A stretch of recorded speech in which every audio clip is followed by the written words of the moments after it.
সাক্ষাৎ ঈশ্বৰ পুৰুষেই শংকৰ স্বৰূপে জগতত আহিছে গতিকে প্ৰকাৰান্তৰে আচলতে জগতৰ লোকক এই কথাটো প্ৰতিপন্ন কৰি থৈ গ'ল প্ৰভুসকল মাধৱ পুৰুষে গুৰুজনাক চিনি পাইছিল সেইকাৰণে এদিন নাৱেৰে ভটিয়াই গৈ থাকোঁতে গুৰুজনাৰ যি ৰূপ সুন্দৰ ৰূপ ত্ৰিভুৱন বন্দন দৈৱকী নন্দন এই পদ তাত সিদিনাখন মহাপুৰুষে ৰচনা কৰিছে লিখিছে ত্ৰিভুৱন বন্দন দৈৱকী নন্দন যো হৰি কংসক বৈৰী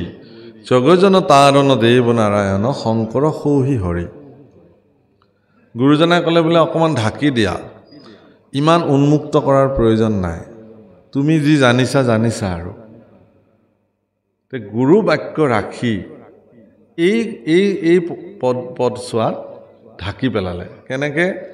ত্ৰিভুৱন বন্দন দৈৱকী নন্দন যো হৰি মাৰল কংস জগজন তাৰণ দেৱ নাৰায়ণ শংকৰ তাকেৰি অংশ কিন্তু এইখিনিতে ঢাকিলে বাকী ছোৱাত কিন্তু উন্মুক্ত কৰিছে এইকাৰণে কৰিছে যে চাৰি বেদ শিৰোমণি মা যে যাকেৰি চৰণ বিকাশ সৌহি দেৱ কৈলো কৈলিক শংকৰদেৱ প্ৰকাশ তদুপৰি কি কহব শংকৰদেৱৰ মহিমা জানি জ্ঞানী অন্ত নপায় যাকেৰি চৰণ ৰেণু শিৰে পৰখি মুকুতি সুখ পায় গতিকে মুকুতিৰ সুখ প্ৰদান কৰোঁতা বিশ্বজগতত এগৰাকীয়ে আছে তেওঁ হ'ল ঈশ্বৰ পুৰুষ স্বয়ং নিজে কাৰণ প্ৰভুসকল আপোনাক সবে জানে যে ঈশ্বৰ পুৰুষক আমি এইকাৰণেই সৰ্বজ্ঞ ঈশ্বৰ বা সৰ্বশক্তিমান বুলি কওঁ যে অন্যান্য দেৱতাসকলৰ হাতত নথকা কেইটামান বিশেষ ক্ষমতা ঈশ্বৰ পুৰুষৰ হাতত আছে তিনিটা বিশেষ ক্ষমতাৰে ঈশ্বৰ পুৰুষ ক্ষমতাশালী সেয়া কোনো দেৱতাক আজিলৈকে সেই দায়িত্ব ঈশ্বৰ পুৰুষে অৰ্পণ কৰা নাই তাৰে প্ৰথম জনাই হ'ল তেওঁ কালৰ অধিকাৰী ভগৱান কালৰ অধিকাৰী মানে সময়ৰ তেওঁ অধিকাৰী ঈশ্বৰ পুৰুষৰ ব্যতিৰেক ব্ৰহ্মা আদি কৰি কোনো দেৱতা কালৰ অধিকাৰী হ'ব নোৱাৰে দ্বিতীয়তে তেওঁ মায়াৰ অধিকাৰী ব্ৰহ্মা আদি কৰি জীৱ যত মায়া সজ্জা মাজে আশ্ৰয় ঘুমতি যায় সকলোবিলাক মায়াৰ অধীনত আছে কিন্তু মায়াৰ অধীশ্বৰ হিচাপে একমাত্ৰ জগতত প্ৰতিষ্ঠা লাভ কৰি থকা প্ৰদৰ্শিত হৈ থকা ঈশ্বৰ পুৰুষৰ বাহিৰে কৃষ্ণ ব্যতিৰেকে বেলেগ নহয় আৰু ৩ নম্বৰটো হ'ল তেওঁ মুখৰ অধিকাৰী অৰ্থাৎ কোনোবা এজন জীৱ সংসাৰ বন্ধনত যেতিয়া আমি সব জীৱবিলাকে বান্ধ খাই আছোঁ এই বন্ধনত থকা জীৱবিলাকক মুক্ত কৰি মুখ প্ৰদান কৰাৰ অধিকাৰ কেৱল আৰু কেৱল ঈশ্বৰ পুৰুষৰ হাততে আছে বাকী কোনো দেৱতাৰ হাতত নাই এতেকেহে কৃষ্ণ ভজন্য হে প্ৰভুসকল সেইকাৰণে দশম স্কন্ধ শুনিলে সাক্ষাৎ ভগৱন্তক শুনা যায় দশম স্কন্ধ শুনিবৰ কাৰণে পৰম ভাগ্যৰ প্ৰয়োজন পৰম কৃপা হ'ব লাগিব ঈশ্বৰৰ তেতিয়াহে কোনোবাই দশম স্কন্ধ শ্ৰৱণ কৰিব পাৰে ইমান মহিমাযুক্ত অধ্যায় তে যি কি নহওক সেই দশম স্কন্ধ আজি ব্যক্ত হৈছে মহাপুৰুষ শ্ৰীমন্ত শংকৰদেৱ গুৰুজনাই দশম স্কন্ধ আৰম্ভণিতে কৈছে যে হৰিক স্মৰণে আৰম্ভৰ হৌক সিদ্ধি ঈশ্বৰ পুৰুষক স্মৰণেৰে তেওঁৰ আৰম্ভণি সিদ্ধি হোৱাৰ কাৰণে প্ৰাৰ্থনা কৰিছে প্ৰভুসকল গুৰুজনাই সমস্ত লোকৰ কাৰণে কিছুমান আদৰ্শ থাপি থৈ গৈছে দশম স্কন্ধৰ প্ৰাৰম্ভণিৰ এই পদ জনাৰ দ্বাৰা আমাৰ সকলোকে এটা কথাই কৈছে যে আমি আমাৰ দৈনন্দিন জীৱনৰ যি কাৰ্যই সম্পাদিত নকৰোঁ কিয় সকলো কাৰ্য কৰাৰ আগতে ভগৱন্ত পুৰুষক স্মৰণ কৰি সম্পাদিত কৰিব লাগে যি ব্যক্তিয়ে তেওঁলোকৰ জীৱনৰ সকলো কৰ্ম ভগৱানক স্মৰণ কৰি সম্পাদিত কৰে সেই কাৰ্য অসিদ্ধি হোৱাৰ কোনো প্ৰশ্নই নুঠে ভগৱানত সমৰ্পিত সকলো কৰ্মই আপোনাৰ জীৱনত সিদ্ধি হ'ব তেনে সৎকৰ্ম সকলো ঈশ্বৰক সমৰ্পিত কৰি কৰিব লাগে ইয়াত সেইকাৰণে আকৌ ডাঙৰ কথা কৈছে দশম মহাভাগৱত কথা দশম স্কন্ধৰ বিৰচিলা পদ কৃষ্ণ কিংকৰ শংকৰ ইমান এগৰাকী বেদজ্ঞ পুৰুষ হোৱাৰ পিছতো অবনিশি চাৰি বেদ বিচাৰি দিনে ৰাতিয়ে বেদ বিচাৰ কৰিব পৰা এগৰাকী মহাপুৰুষ ইমান বিদ্যৎ পুৰুষ হোৱাৰ পিছতো মহাপুৰুষ গুৰুজনাই কিন্তু সৰ্বদা নিজকে কি বুলি কৈছে যে আমি কিংকৰ দাসৰো দাস অধম পামৰ মোহমতি সেই বুলি কৈছে আৰু আমিবোৰে অকমান কথা যদি জনা হওঁ অকমান যদি গীত পদ আওৰাবলৈ পৰা হওঁ কোনোবাই যদি আমাক মোহমতি বুলি কয় আমাৰ ভীষণ খং উঠি যাব আমাক যদি কোনোবাই অযোগ্যতা প্ৰতিপন্ন কৰিব খোজে এই কথাত আমি ব্যথা পাওঁ দুখ পাওঁ সেইকাৰণে হে বাপসকল ভাৰতবৰ্ষত যিমানবিলাক মহাপুৰুষ আছে পঞ্চদশ শতিকাত যিমানবিলাক মহাপুৰুষে ভক্তি আন্দোলনৰ সূচনাত সকলোৱে অগ্ৰণী ভূমিকা গ্ৰহণ কৰিছিল সেই মহাপুৰুষসকলৰ তুলনাত মহাপুৰুষ শ্ৰীমন্ত শংকৰদেৱ গুৰুজনাৰ জীৱন দৰ্শনৰ এটা বিশেষ বৈশিষ্ট্য হ'ল কি যে তেওঁ আত্মলঘিমাৰে নিজক প্ৰতিপন্ন কৰিছে অৰ্থাৎ মহাপুৰুষে নিজকে দাসৰো দাস কিংকৰৰো কিংকৰ এই বুলি নিজৰ আত্মপৰিচয় প্ৰদান কৰিছে মহাপুৰুষ মাধৱদেৱেও গুৰুজনাক অনুকৰণ কৰি কি বুলি লিখিছে নামঘোষাত নুহুজানাই আমি চাৰি জাতি চাৰিও আশ্ৰমী নোহোৱাতে নুহু ধৰ্মশীল দানব্ৰ তীৰ্থগামী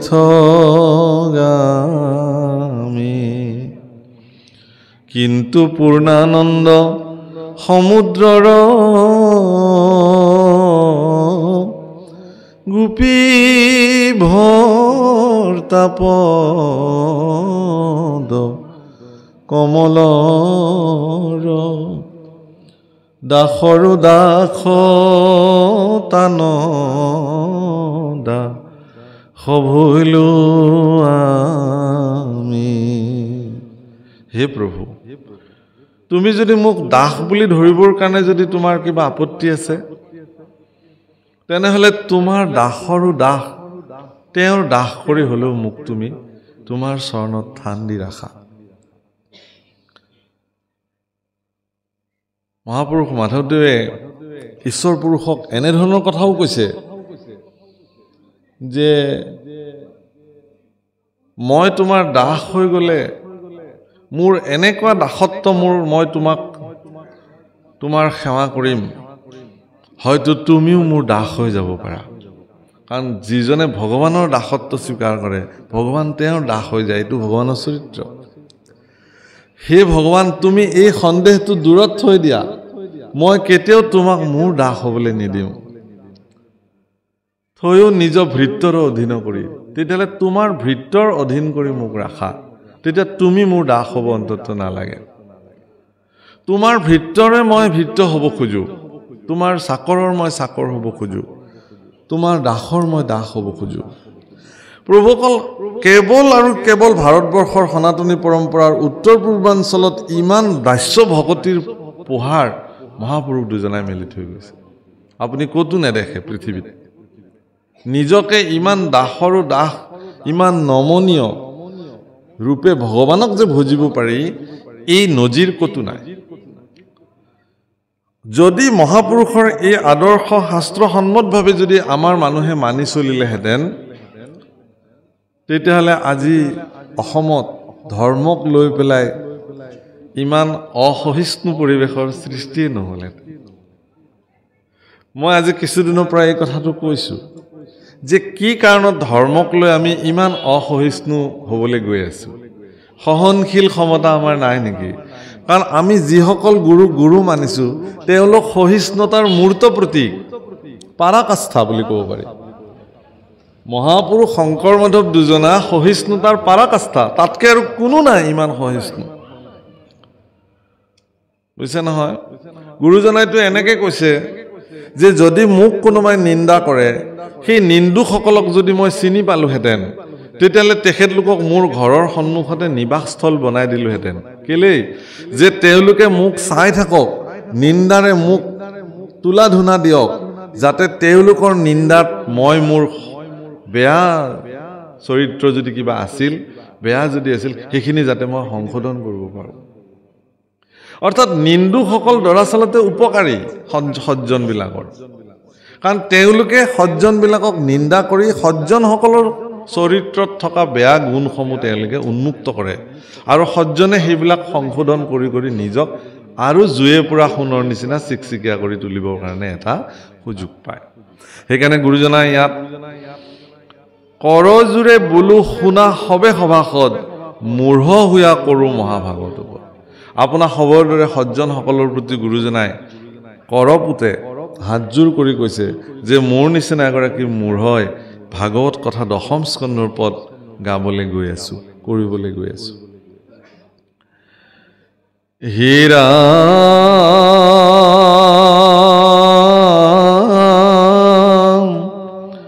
কৰজোৰে বোলো শুনা হবে সভাসদ মূঢ় হোৱা কৰোঁ মহাভাগৱত পদ ৰাম আমাৰ পদত কেহু নধৰিবা দুখ কৃষ্ণ কথা শুনি কৰা চিত্তক সন্তোষ আমাৰ পদত আপোনালোকে দুখ নেদেখিব কেৱল কৃষ্ণ কথা বুলিয়ে সন্তোষ হ'বৰ কাৰণে প্ৰয়াস কৰক বাপসকল কোনে ভাগৱত পঢ়িছে কি ব্যাখ্যা কৰিছে সেইটোক লৈ সমালোচনাৰ কোনো প্ৰয়োজন নাই ভাগৱত যে পঢ়িছে এইটোই ডাঙৰ কথা ভাগৱতৰ আসনত আসীন হৈ কোনোবা ব্যক্তিয়ে যে কৃষ্ণ গুণ আওৰাইছে তেওঁৰ জীৱনৰ কাৰণে সেইটো এটা বিশেষ লাভ অনেক যত্ন কৰিও জীৱনত কোটি কোটি টকা উপাৰ্জন কৰিব পাৰে কোনোবাই পৃথিৱীৰ সৰ্বোচ্চ সন্মানত কোনোবা ব্যক্তি গৈ অধিষ্ঠিত হ'ব পাৰে কিন্তু তেওঁ ইচ্ছা কৰিলে ভাগৱতৰ আসনত তেওঁ আসীন হ'ব নোৱাৰে এগৰাকী ব্যক্তি ভাগৱতৰ আসনত আসীন হ'বলৈ হ'লে ঈশ্বৰ পুৰুষে তেওঁক প্ৰথমতে নিৰ্ণয় কৰি ল'ব লাগিব মই তোমাৰ শ্ৰীমুখে মোৰ গুণ শুনিম কাৰণ ঈশ্বৰ পুৰুষে ভক্তৰ পৰা একো দ্ৰব্য বস্তু আজিলৈকে বিচৰাৰ কোনো শাস্ত্ৰত উদাহৰণ নাই ভগৱানে এটাই বিচাৰে যে মোৰ গুণখিনি কোনোবাই একান্ত চিত্তে গাওক নিজ যশ গুণ প্ৰিয় হৰি তেওঁৰ নিজৰ যশস্যা ভক্তৰ শ্ৰীমুখে শুনি ভাল পায় আৰু তাৰে তেওঁ মালা গাঁঠি পিন্ধে ভকতে যতে গাৱে গুণনাম ছয় তাৰ মালা গাঁঠিয়া পিন্ধন্ত কৃপাময় ভকতে যিমান ঈশ্বৰৰ গুণ গায় সেই প্ৰত্যেকটো গুণেই তেওঁ মালা হিচাপে পুষ্পমালা হিচাপে পঞ্চবৰ্ণৰ বনমালা তেওঁ ডিঙিত পৰিধান কৰি থাকে শাস্ত্ৰত এটা কথা বৰ্ণন কৰিছে যে ভগৱন্ত পুৰুষে যি পঞ্চবৰ্ণৰ বনমালা পৰিধান কৰে সেই বনমালাধাৰৰ দুটা বিশেষ বৈশিষ্ট্য আছে ঈশ্বৰ পুৰুষৰ ডিঙিত থকা বনমালা ভাগৰ দুটা বিশেষ বিশিষ্টতা কি তাৰে প্ৰথমটোৱে কৈছে যে সেই বনমালা ভাগ কণ্ঠৰ পৰা আপাদ পৰ্যন্ত চৰণলৈকে ওলমি থাকে বাকি কোনো মালা তেওঁতো আৰু অন্যান্য মালা পৰিধান কৰে পৰিধান নকৰে আচলতে মালাবোৰ নিজে ভগৱানৰ ডিঙিত পৰিধিত হৈ থাকে আমি মালা পিন্ধি থাকো ভগৱানে নিপিন্ধে মালাবোৰ গৈ নিজে ভগৱানৰ শৰীৰত অলংকৃত হয় একেবাৰে কৌস্তৱ মণিৰ পৰা প্ৰাৰম্ভ কৰি সাতখৰি হেমহাৰ বৈজন্তীমালা গজমুক্তাহাৰ ইত্যাদি তেওঁ পৰিধান কৰিছে তাৰ ভিতৰত বনমালা কণ্ঠৰ পৰা চৰণ পৰ্যন্ত আৰু দ্বিতীয় বৈশিষ্ট্য কি যে এই মালাধাৰৰ ফুলসমূহ এনেকুৱা সতেজ আজি ইয়াতে ফুলৰ মালা গাঁঠি দিয়া হৈছে এইবোৰ সতেজ হৈ থকা নাই ছিঙি অনা হ'ল সতেজ বুলি কেনেকৈ প্ৰমাণিত কৰিছে যে ভগৱন্ত পুৰুষৰ কণ্ঠত থকা সেই বনমালা ভাগৰ পুষ্পসমূহ ইমানেই সতেজ যে তাত অলিকুল ভমৰাবিলাকে আহি সেই ফুলত ৰেণু পান কৰি থাকে এইটো দুই নম্বৰ বৈশিষ্ট্য ইয়াৰ অৰ্থ কি ইয়াৰ দুটা অৰ্থ আছে এক নম্বৰতে কি যে এই মালাসমূহ ভক্তসকলৰ শ্ৰীমুখে ওলোৱা নামৰ ফুল আৰু সেই নামৰ ফুল ভক্তিৰ সূত্ৰৰে তেওঁ মালা গাঁঠি থাকে গতিকে এই পুষ্পসমূহ যিহেতু ভক্তি পুষ্প এতেকে তাত ভকত ভ্ৰমৰাবিলাকে আহি পেলাই সেই পুষ্পৰ সুঘ্ৰাণ লৈ থাকে সেই অমৃত পান কৰি থাকে দ্বিতীয়তে কণ্ঠৰ পৰা ভক্তসকলৰ কণ্ঠৰ পৰা নিগৰিত হোৱা সেই নাম ভগৱানৰ দুখানি চৰণ চিন্তি আগবঢ়োৱা হয় সেইকাৰণে সেই মালাধাৰ কণ্ঠৰ পৰা চৰণ পৰ্যন্ত বিস্তাৰিত সম্পৰ্কিত হে বাপসকল আইসকল ভগৱন্ত পুৰুষে ভক্তসকলৰ শ্ৰীমুখে তেওঁৰ গুণানুকীৰ্তন যিহেতু সৰ্বদা শ্ৰৱণ কৰাৰ হাবিয়াস তেওঁৰ ইচ্ছা সেইকাৰণে মহাপুৰুষে ইয়াত লিখিছে যে কোনোবাই যদি কৃষ্ণ কথা গায় কৃষ্ণ কথা কয় তেওঁৰ পদত দোষ বিচাৰ কৰাটো ভকতৰ উচিত নহয় যি গাইছে গাইছে কৃষ্ণ গুণ বুলি আপোনালোকে তাক শুনিব পৰাৰ ক্ষমতা থাকিব লাগে এই বুলি শুনক যদি তাত আপোনাৰ কিবা গ্ৰহণ কৰিবলগীয়া কথা আছে গ্ৰহণ কৰক নাই যদি এৰি দিয়ক কিন্তু এই সাম্যকভাৱে এই কৃষ্ণ কথা এই বুলি গ্ৰহণ কৰক আৰু মহাপুৰুষে এই বুলি কৈছে ৰাম শতকৌটি জনমৰ মহাপাপ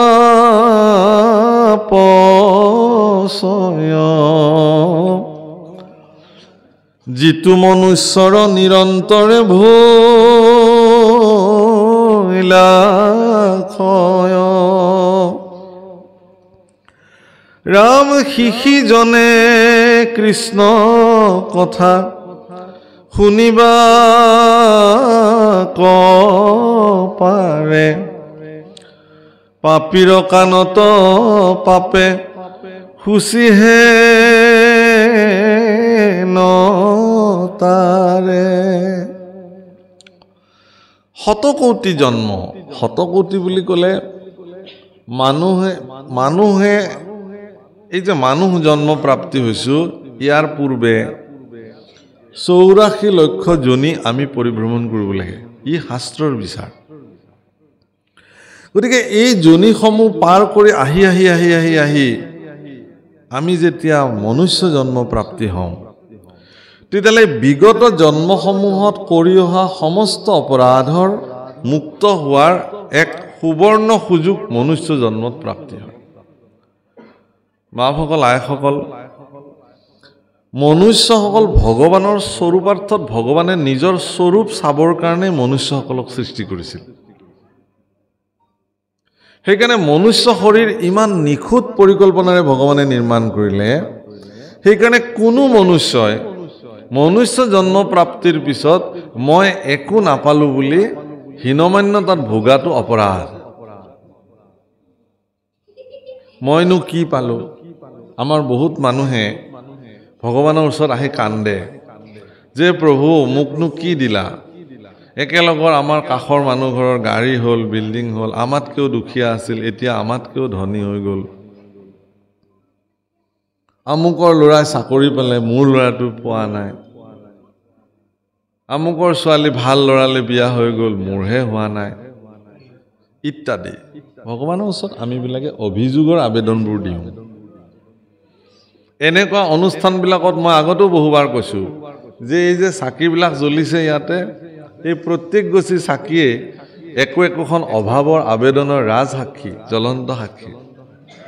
হয় নহয় কওক গতিকে মনুষ্যই আমিবিলাকে ভগৱানক এটা কথা আমি প্ৰত্যেকজন মানুহে জানো যে ঈশ্বৰ অন্তৰ্যামী মোৰ ভিতৰত বিদ্যমান হৈ থকা ভগৱানে জানে যে মোক কি প্ৰয়োজন সেই কথা আৰু মই ভগৱানক ক'বলগীয়া নাই গতিকে আপোনাৰ যোগ্যতা অনুসাৰে আপোনাৰ যোগ্যতাতকৈ বেছিকৈ ভগৱানে আপোনাক প্ৰদান কৰিছে এই বুলি ভগৱানৰ ওচৰত কৃতজ্ঞ হোৱাটো দৰকাৰ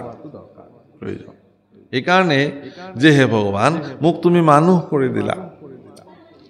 তে সেই কাৰণে শতকোটি জন্মৰ যি মহাপাপ হেতু মনুষ্য জন্মত নিৰন্তৰে ক্ষয় হয় আৰু যিজন মনুষ্যৰ শতকোটি জন্মৰ মহাপাপৰ পৰা মনুষ্য জন্মত তেওঁৰ কাৰ্যৰ দ্বাৰা তেওঁ তাক মানে শেষ কৰিলে তেওঁহে বোলে কৃষ্ণ কথা শুনিব পাৰে এইটো আকৌ বহুত ডাঙৰ কথা আজি ইয়াত যে আপোনালোক পৰম সজ্জনসকল আহি কৃষ্ণ কথা শুনিবৰ কাৰণে বহি আছে শতকোটি জন্মৰ মহাপাপৰ পৰা মুক্ত হোৱাৰ কাৰণেহে আপোনালোকে আহি এই স্থানত বহি একান্ত চিত্তে কৃষ্ণ কথা শুনাৰ সৌভাগ্য মিলিছে বাপসকল আমি ধৰ্ম কি সেয়াও জানো অধৰ্ম কি সেয়াও জানো পাপ কি সেয়াও জানো পুণ্য কি সেয়াও জানো কিন্তু জনাৰ পিছতো আমি কি কৰোঁ পাপ বোধ আমাৰ মনৰ পৰা কেতিয়াও গুচি নাযায় বৰ ধুনীয়া উদাহৰণ এটা শাস্ত্ৰত দিছে কি যে মানুহৰ মনত থকা পাপ এনেকুৱা এটা বস্তু যে অৰণ্যত যেতিয়া প্ৰচণ্ড লেলিহান শিখায় অৰণ্যত জুই জ্বলে গছবিলাক পুৰি একদম ছাই হৈ যায় একদম লঠঙা গছ এডাল পুৰি যোৱা গছ এডাল থিয় হৈ থাকে কিন্তু প্ৰচণ্ড বাৰিষা যেতিয়া আহি পানী পৰি পৰি পৰি পৃথিৱী জীপাল হৈ যায় তেতিয়া মাটিৰ তলত থকা শিপাডালে পুনঃ পানী সংৰক্ষণ কৰি সেই পুৰি যোৱা গছৰ ঠানিতে নতুনকৈ আকৌ কুঁহিপাত মেলি পুনঃ পত্ৰে পুষ্পে বিকশিত হৈ যায় মানুহৰ মনত থকা পাপো তেনেকুৱা যে ই ৰাম নামৰ প্ৰভাৱতে হওক সজ্জনৰ প্ৰভাৱতে হওক তেওঁ যেতিয়া সেই পাপবোধ চিন্তাটো তেওঁৰ পুৰি যায় কিন্তু শিপাডাল তাৰ পিছতো সি মজুত থাকে কেনেবাকৈ যদি আকৌ অকণমান পাপ কৰাৰ সাৰ পানী পাই যায় তেতিয়াহ'লে পুনৰ আগৰ নিচিনা আকৌ পত্ৰে পুষ্পে বিকশিত হৈ পুনঃ তেওঁক পাপ কৰ্মত নিয়োজিত হ'বৰ কাৰণে তেওঁক পুনঃ প্ৰেৰণা দিয়ে সেইকাৰণে এই পাপ যাতে আপোনাৰ মনত পাপ বোধৰ জন্মই যাতে নহয় তাৰ কাৰণে মহাপুৰুষে শাস্ত্ৰগত এটা সিদ্ধান্ত দি থৈছে কি যে সাধু সংগ অনুসৰা শ্ৰৱণ কীৰ্তন কৰা পৰিহৰা পাখণ্ড আচাৰ এদিন কৰিলে নহ'ব আপুনি দৈনন্দিন জীৱনত সদায় সৎসংগ অনুসৰণ কৰিব লাগিব সাধু সংগ অবিহনে আপুনি আপোনাৰ জীৱনত কেতিয়াও পাপ বোধ চিন্তাৰ পৰা আঁতৰি আহিব নোৱাৰে যিয়ে নকৰক কিয় আপুনি লাগে বাষ্পীয় যজ্ঞ কৰক আপুনি লাগে তীৰ্থ ভ্ৰমণ কৰক আপুনি লাগে যাগযজ্ঞ কৰক যিয়ে নকৰক ব্ৰহ্মানন্দ স্বামীয়ে সেইকাৰণে বৰ ধুনীয়াকৈ লিখিছে কাশী যায় মথুৰা যায় হৰদ্বাৰ রে सार धाम तीर्थ फिर आवे मन का नहीं सुधार रे सत्संगत जग सार साधु सत्संगत जग सार मंदिर जाए करो नित्य पूजा पूजा मंदिर जाए करो नित्य पूजा राखे बरे आसार रे चार धाम तीर्थ फिर आवे चार धाम तीर्थ फिर आवे नाही सत जन आहार रे सत्संगत जग सार साधु सत्संगत जग सार